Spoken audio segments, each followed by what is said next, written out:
the profession that you're coming for, being well prepared for that and being able to speak at length would be really nice. Right, But sir. as you said, it is also necessary to be what we call in the army ABC: accurate, brief, and clear. Okay. Accuracy, brevity, and clarity are very important essentials of our communication. Right. So you need to know what to say, how much to say, and how to present it. I really want to know that how an interviewing officer identify a lie, because in candidates world they believe that whatever you answer, be confident, whether you are right or wrong. In their heart, they know, sir, they are wrong, but ultimately they want to portray that they are very confident regarding the answer they are giving. So how do you identify a lie when a candidate is presenting a lie? See, when the candidate is aware that he is speaking a deliberate line, the body responds in different fashions. Okay. The person becomes uncomfortable in his seat. His facial expressions change. His speech starts trembling. His eyes sometimes are a dead giveaway. Then he starts twiddling with his fingers and doing all kinds of things. Nervousness sets in. The interviewing officer also needs to be very careful Okay. in the kind of questions that you ask the candidate. There was one interview which I was witnessing actually, where the interviewing officer wanted to ask him what would be the volume of the interviewing office, of the room in which the interviewing office was situated. So that was the intention, but he asked him, how much water can you fill up inside this room? Now, this candidate was from one of the villages in Rajasthan, looked around, up and down. He says, I don't think you can fill any water in this room because the moment you fill water, it will flow out from under the door. So, he was right in the way he responded. He is probably thinking that it is a trick question. But in most of the cases, it would be nice for the candidates, like I said, to be aware of themselves and the enemy. The enemy here being the SSB testing system. Right. So what it involves, what are the things that need to be done, is where you need to start your preparation. Right. Now, as part of this, I would say your interview. So another thing which I tell the candidates is they need to be on their guard at all times. Now, the interview starts not when the candidate comes into the interviewing offices. I tell them that the interview starts from the moment they have pressed the submit button on their application forms, online application forms. Hi everyone, welcome back to Defense Roger, and I hope you're doing well. My name is Sheetal Yadav, and in today's video, we have a very special guest. Today, we have Colonel Rakesh Nair, sir, with us. Sir is an ex-interviewing officer. Talking about Sir's journey, Sir has been part of Indian Army and has served over 36 years in service. Sir has also served as UN Peacekeeper in Somalia, and Sir is an alumnus of NDA and IMA and was commissioned into the Army Service Corps in June 1984. Sir is qualified from DIPR and served over 5 years as an interviewing officer in SSB Allahabad in Bangalore. Sir has conducted more than 3,000 live interviews of candidates during the service and beyond. And after the service, Sir was part of AFPA and helping candidates achieving their dreams.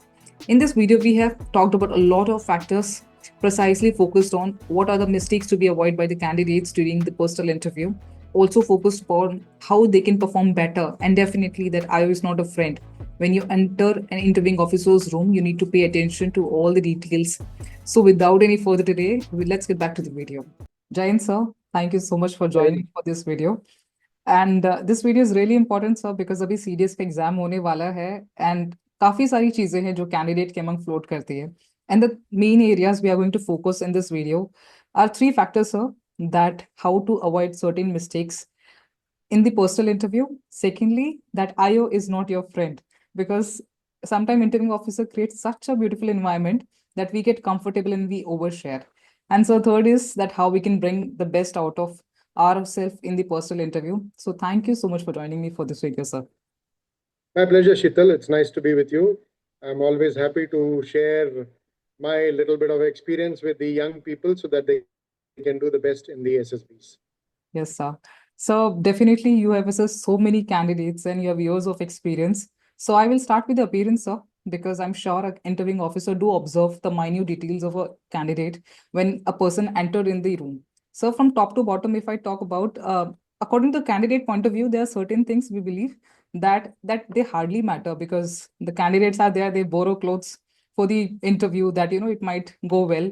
There are times we don't focus on the color combinations that we are wearing. And sir, I really want to know, from hygiene issues to haircut to shoes, sir, everything, I really want to know how it really impact in personal interview. Thank you, Sheetal. I think as far as the presentation is concerned of the candidate, Right. it would be nice for him to present himself for the interview in a professional manner. Right. It reflects his attitude towards the job that he's seeking.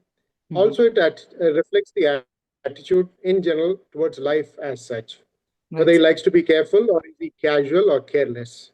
Right, sir. So that is a very important clue as far as the interviewing officer is concerned. We are looking at how the person's mental makeup is. How does he respond to the requirements of the situation? Does Mhm. he prepare himself adequately or not? Right. Now, as far as the color combinations and other things are concerned, I think most of the candidates are aware of the fact that they should be generally dressed in light colored shirt, dark trousers, a belt, shoes, matching socks, and things like that. Some people choose to wear a coat with a tie. Now, if you choose to wear a tie, for instance, I would suggest to them that they should not leave their top buttons open. It should be closed. Button should be down. Tie knot should be up here. It should be. I mean, you should present yourself in a formal fashion, not like some kind of a rock star. Right. So that is one thing. And as far as the clothes, you don't have to be in branded clothes or anything. Simple is good. Mhm. And it's also important to be correlated with the kind of background that the candidate comes from. If he Right. comes from an extremely poor rural background, we don't hold it against him that Mhm. he's wearing, he's not wearing very well presented or well kind of tailored kind of stuff and things like that. Yes, sir. But he should be neat in his presentation, have good haircut, preferably with a shave. If he chooses Mhm. to keep a beard, it should not be shabby. It should Mhm. be nicely trimmed. No extra, I would say, accessories. Too many finger rings, Mhm. kind of ostentatious kind of rings and watches and things like that, which are best avoided in an interview. They tend to create a kind of a diversion, and the interviewing officer will start up asking questions on those kind of issues, and the candidate would be extremely embarrassed at times. Right, sir. So these are some of the things as far as the dress is concerned. Okay. One does not have to borrow somebody else's dress, but it would be nice as a matter of due precaution preparation Mhm. to prepare your dress well in advance of your SSB. Right, sir. I suggest to candidates that they should not wear a dress for the first time when you're in the SSB. You should Mhm. have tried it out at home. Mhm. Otherwise, your shoes might squeak or bite you. Mhm. Your trouser might be too loose or too tight. Mhm. Your shirt, sometimes you have labels that start scratching you at the back of your neck, those Right. kind of things. So these Exactly. are things as part of the preliminaries which should be done at home. So you prepare your dress, come prepared for the interview. When you're coming and sitting in front of the interviewing officer, nothing else should be distracting you. Right, sir. Okay, I got the point. Sir, there are Yes. times a candidate face difficulty in answering the question because they are unable to speak. But sir, there is also a situation when a candidate is verbose in nature. So I really want to know regarding those candidates, sir, that how they can identify that how much to speak and when to speak on those certain areas. Okay. Now, if you are lacking in knowledge on a particular topic, that's a different question.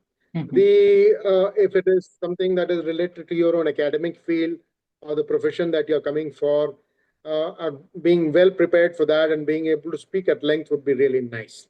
Right, But sir. as you said, it is also necessary to be what we call in the army ABC: accurate, brief, and clear. Okay. Accuracy, brevity, and clarity are very important essentials of our communication. Right. So you need to know what to say, how much to say, and how to present it. These are Absolutely. important aspects. And the candidate should understand that there may be a particular subject which is of his strength, and he would like the interviewing officer to ask him more questions.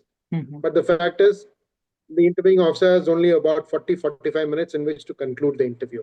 Right. So, therefore, the candidate should give the bare essentials. In Mhm. fact, he should hang out a few carrots in front of the interviewing officer and try and Mhm. lure him into more conversation on some subjects on which he's particularly strong. That would be the right, I would say, strategy to kind of approach an interview. Okay, sir. Sir, this question might be controversial because, sir, I really want to know that how an interviewing officer identify a lie. Because in candidates' world, they believe that whatever you answer, be confident, whether you are right or wrong. In their heart, they know, sir, they are wrong. But ultimately, they want to portray that, they are very confident regarding the answer they are giving. So, how do you identify a lie when a candidate is presenting a lie? See, when the candidate is aware that he is speaking a deliberate lie, the body responds in different fashions. Okay. The person becomes uncomfortable in his seat. Mhm. His facial expressions change. Mhm. His speech starts trembling. His Mhm. eyes sometimes are a dead giveaway. Then he Mhm. starts twiddling with his fingers and doing all kinds of things. Nervousness sets in because the moment the interviewing officer asks a question and the Mhm. candidate has lied, he knows it's not the truth, and he's trying to work up several alternate, answers to further questions that might follow. Mhm. Now, most of the times, the interviewing officer may or may not. Most of the times, they don't follow up on that particular point which that candidate has made. Mhm. But subsequently, at some other stage in the interview, some kind of an innocuous kind of a question will come up, which will confirm to the interviewing officer this candidate has been lying. Now, Okay. at that time, most interviewing officers are considerate enough not to, make the candidate more embarrassed and to put him into more difficult situations. We just keep a note of it, and Mhm. we ask him further questions, and it becomes quite apparent that the candidate has been lying and is not really presenting himself in the right manner. Okay, sir. So, any anecdote you remember Yeah. regarding such incident? Well, there was one candidate, if I remember. I asked him what he does for his physical fitness. He told me that he goes for runs. He Mhm. said he participated in a marathon. Okay. So I asked him, how many kilometers did you run? How many kilometers is a marathon? A typical Mhm. marathon is about 42 kilometers. But this candidate, no, then he got on, not actually, sir, it was not a marathon, it was a half marathon. I asked him, how many kilometers is a half marathon? And Okay. finally, it came down to saying that he ran a race in which he probably ran a distance of about 5 kilometers, nowhere near 42. All right, sir. And then I asked him what was the time in which he completed 5 kilometers. Mhm. So he told me he did it in about 5 minutes. Now, to do 5 kilometers in 5 minutes, that would be really fantastic. So I asked him to work out what was the speed, average speed. And he did some mental mathematics and he told me it's 120 kilometers per hour, his running speed. So it shows not only that he's lying, it also shows that his mental mathematics is poor. And on top of everything, his basic logic is poor. If he Right. tells me that he's running at 120 kilometers an hour, he has got no idea or no concept of speed at all. He doesn't know that his motorcycle is usually running at 40 kilometers an hour or so. Mhm. And 120, you would be probably breaking all laws in the country, running at 120 kilometers an hour. Right. Right. So it becomes pretty obvious when you ask them further questions on particularly their involvement in certain activities. You participate in some debates, something. I Mhm. ask them to give a counter to the. Now, if he's held a position for a particular argument, I'll ask him to give me a few statements against that particular argument. So I get to know whether he's thinking logically, whether he actually participated, and if he Mhm. did participate, was he was listening to the arguments of the other people? Did he prepare himself accordingly? So those Right. kind of things. Right. These are some of the things.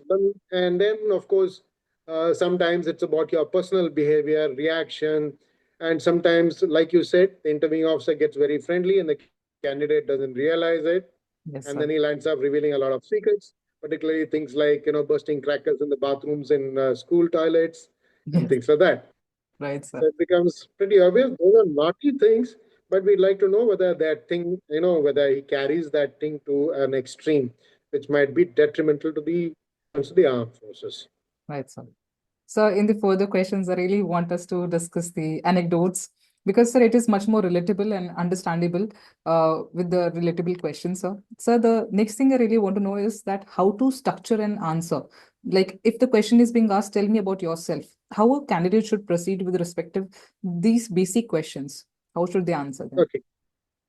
Right. To begin with, I would like to tell the candidates that about a quotation by Sun Tzu. Okay. It says that if you know yourself and if you know your enemy, you need not fear the results of 100 battles. If you know only yourself and you do not know the enemy, then for every success you will suffer a defeat. And if you know neither yourself nor the enemy, then the outcomes of any battle are foregone. You're going to lose that. Right. So in the same context, when the candidate goes for SSB, he needs to understand himself.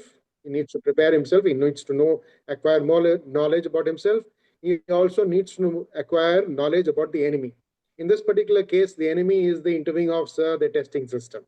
Right. So he needs to go adequately prepared for that. Right. Now he should understand that, as part of this preparation, I think most of the candidates who are wanting to join the armed forces, who are preparing themselves for the SSB, are aware of the concepts of the officer-like qualities. Right. Now, the officer-like qualities are the parameters against which the candidates are judged in the interviews, and also in the GTO's techniques as well as the psychological technique.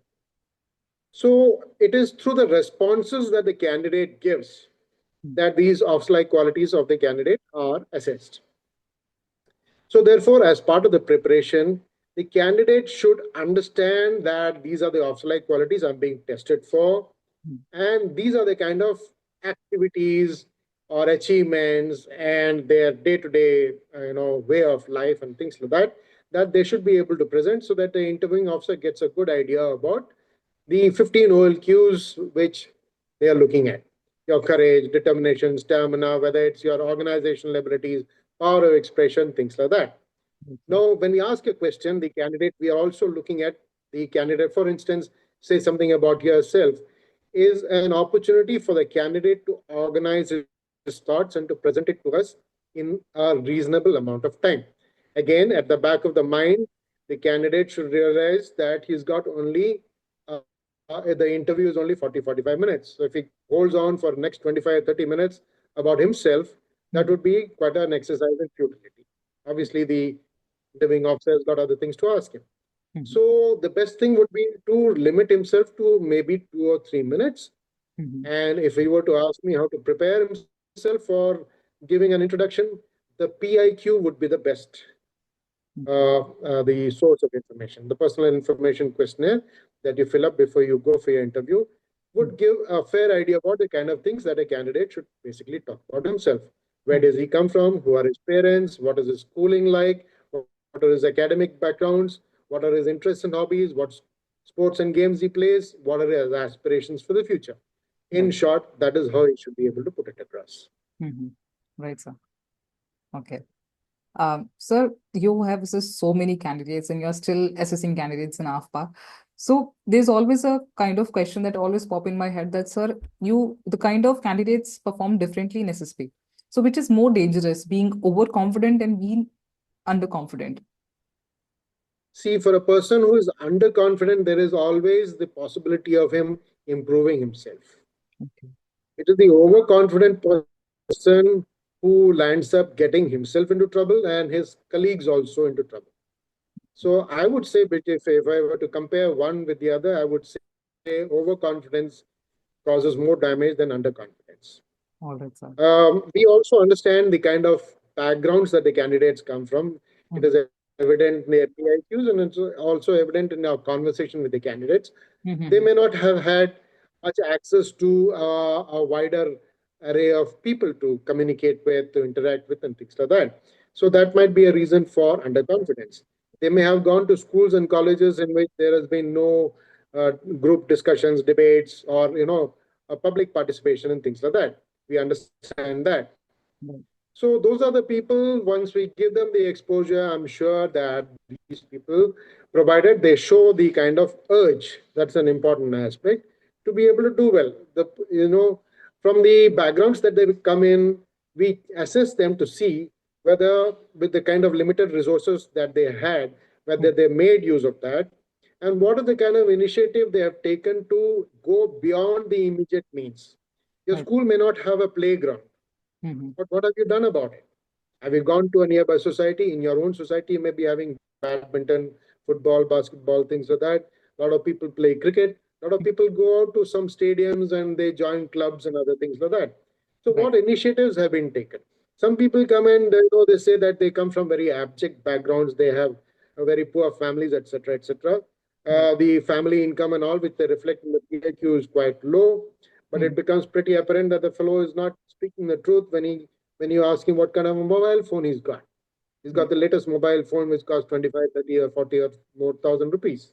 Right. So we know that this candidate is actually, like I said, we cross-relate some of these responses to previous questions that have been asked, and we know whether his fellow has been lying or not, and whether he's actually using his initiative or he's just happy with the kind of status quo environment that he is in.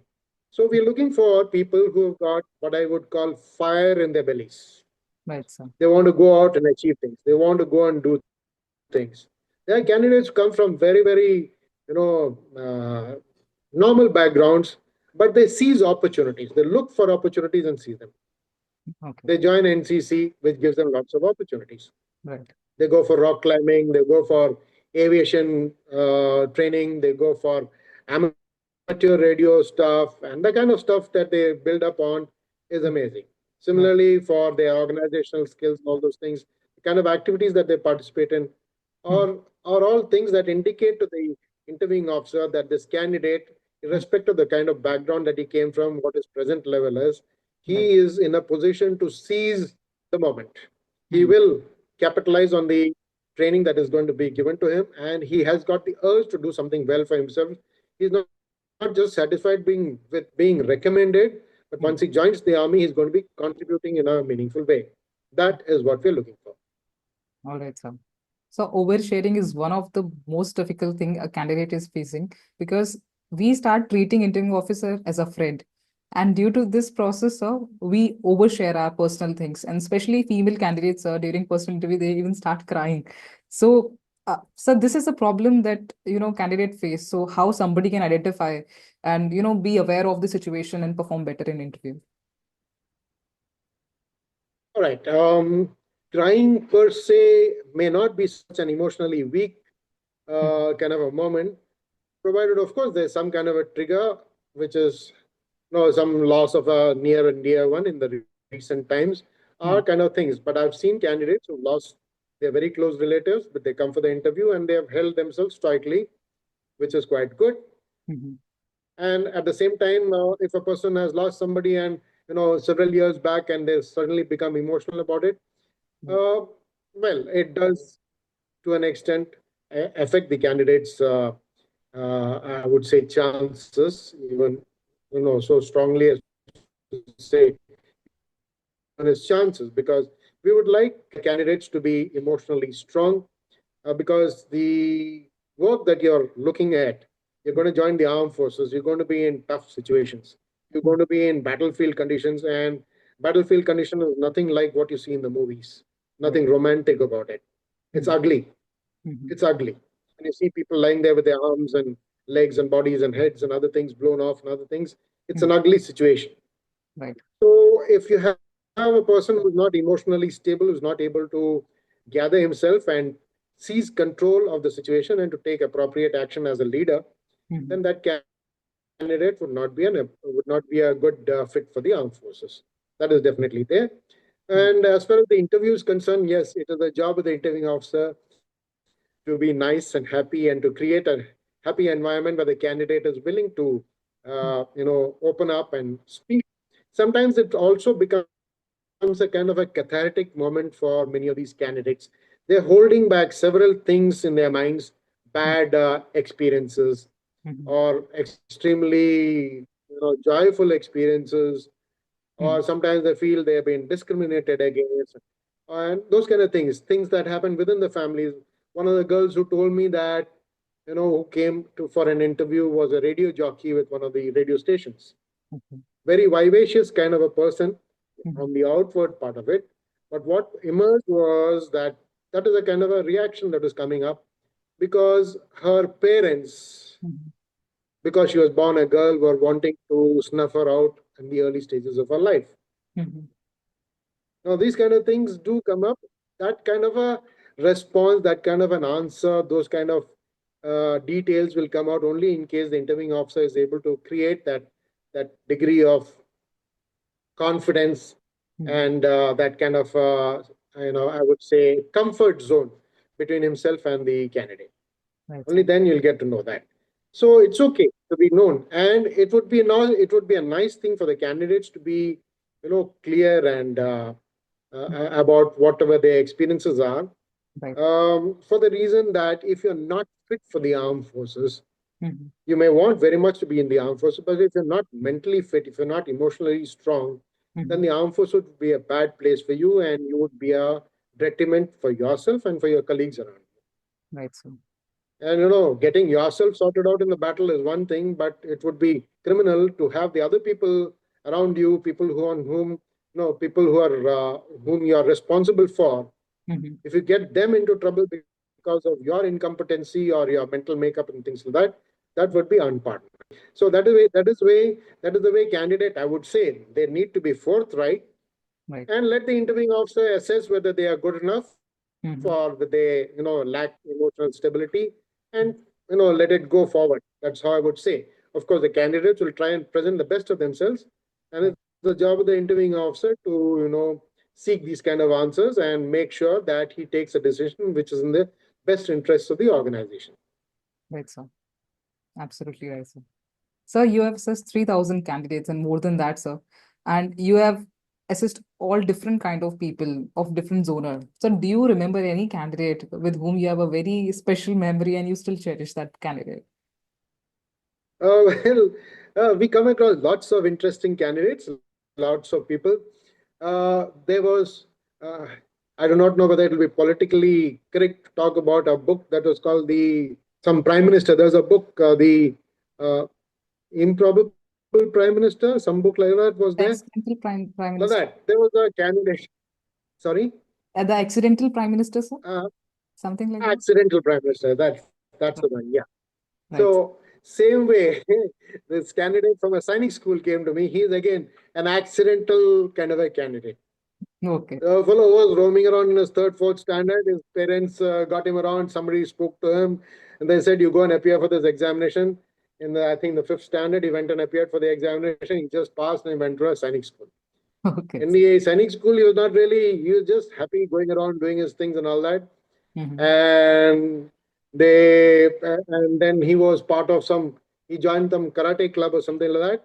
And when he was in his 11th or 12th standard, some girls came joined the sainik school, Mm-hmm. and one of the girls went with him for one of these competitions, and Okay. their love kind of erupted between the two. Mm-hmm. So when I asked him for the details, he said the girl's father is from the armed forces and he belongs to a different state.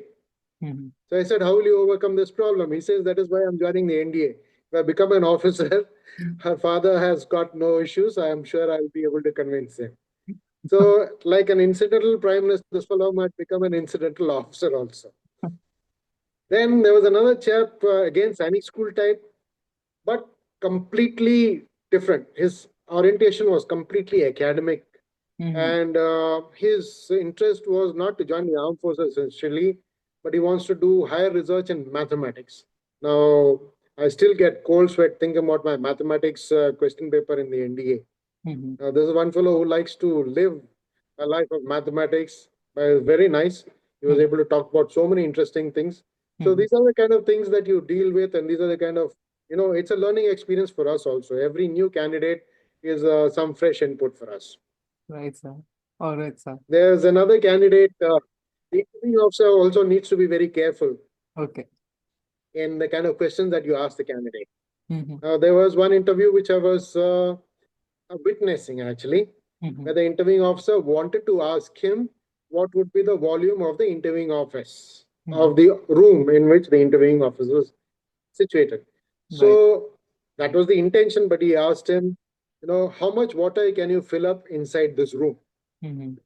Now, this candidate was from one of the villages in Rajasthan, Mm-hmm. looked around, up and down. He says, I don't think you can fill any water in this room because the moment you fill water, it will flow out from under the door.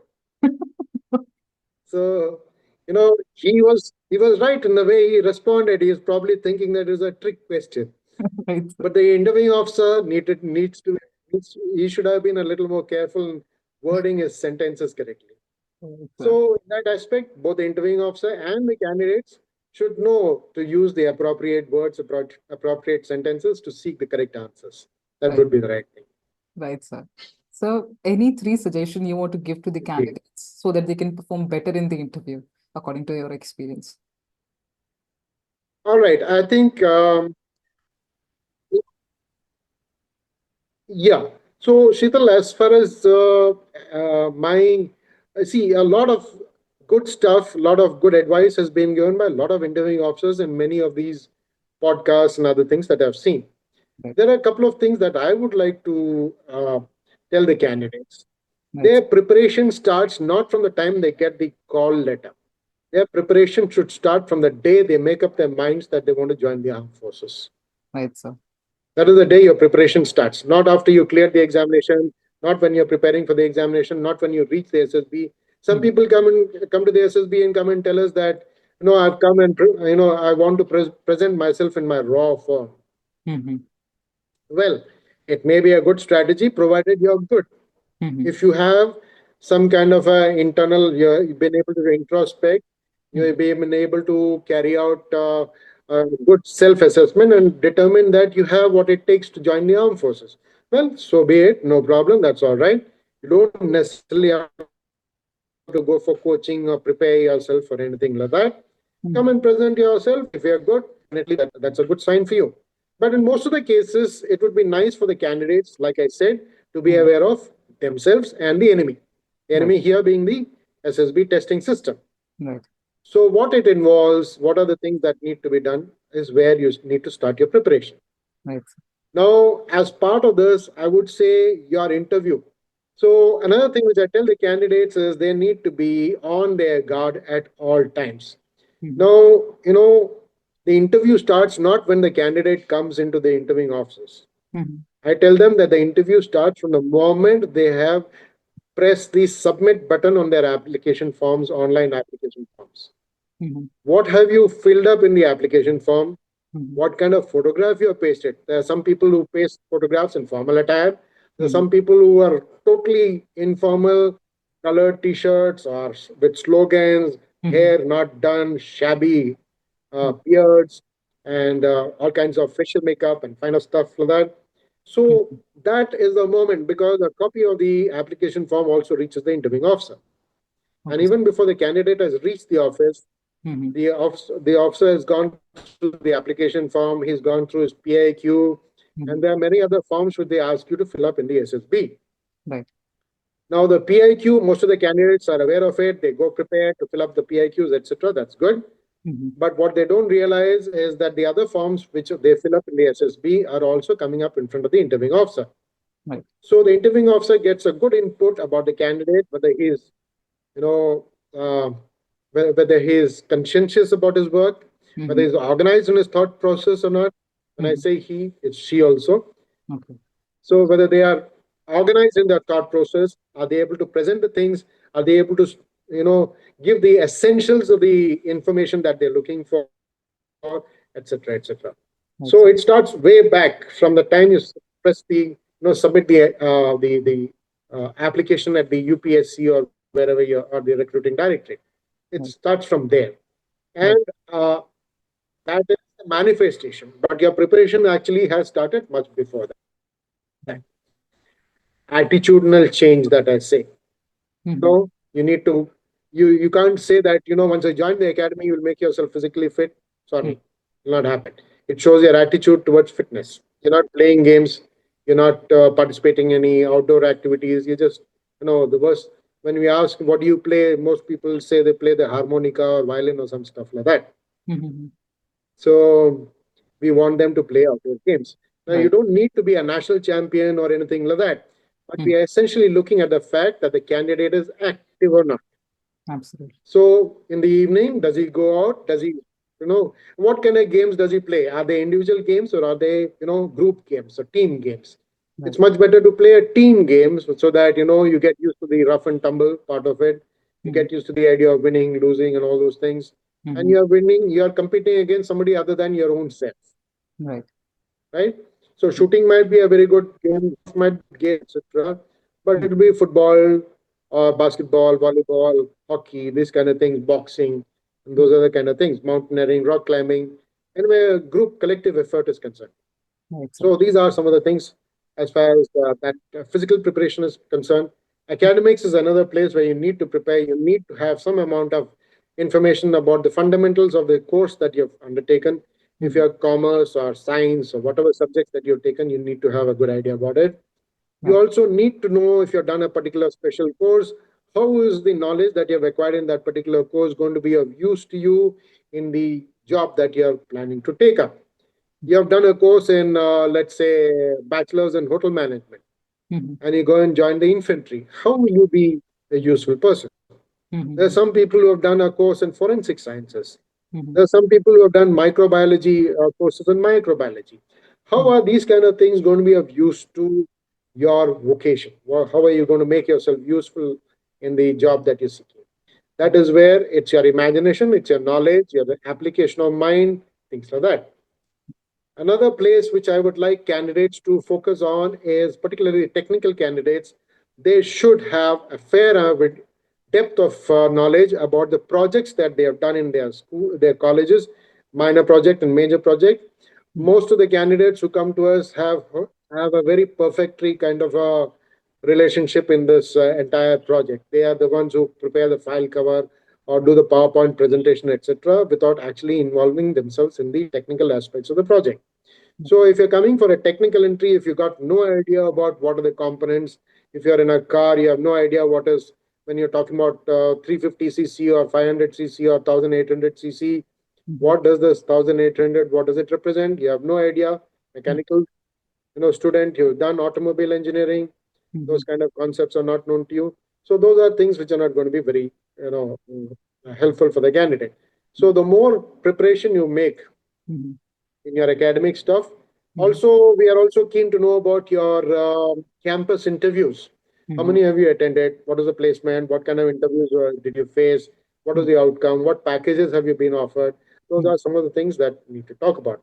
If you're currently in a job, we'd also like to hear about your job experience. How were you selected? How many people were there? How many rounds of interviews were there? What does your job involve? What is your contribution? You've been with the company for 6 months, 1 year, 2 years, 3 years, whatever. What contributions have you made? What recognitions, awards, achievements have you had? So these are some of the things that the candidate should go prepared for to talk about all these things. And importantly, if you've been in a software industry somewhere and you're going for a job which got nothing to do with that, you need to know how your exposure to the software or computer systems or testings and other things are going to be useful to your career in the armed forces. You have to be smart enough to be able to project the right answers at that particular time. Yes, I may not be doing some coding or something, but my knowledge of this thing, my scientific approach to it, my curiosity, my logic and other things are going to help me in whatever problems that I confront in the armed forces. Right? So these are some of the things I'd like to advise candidates about. The rest of the thing, what to do in the interview and what not to do and all things are all lots of issues on which plenty of material is there. A lot of interviewing officers are given their views about this. I'm sure candidates would be going through this kind of information and they'll be prepared with that kind of stuff. Yes, sir. So thank you so much for joining me. I really loved the session and I myself got to know a different side of the personal interview. So, the candidates, I'm sure they are going to learn a lot. Thank you so much for joining me, sir. My pleasure, Sheetal. My best wishes to all the candidates. I'm sure they will put in their best efforts and may the best man win and the woman. Yes. All the best. Thank you. Thanks for watching the video and let me know in the comment section below if you have any doubts. Follow for more such content. Jai Hind.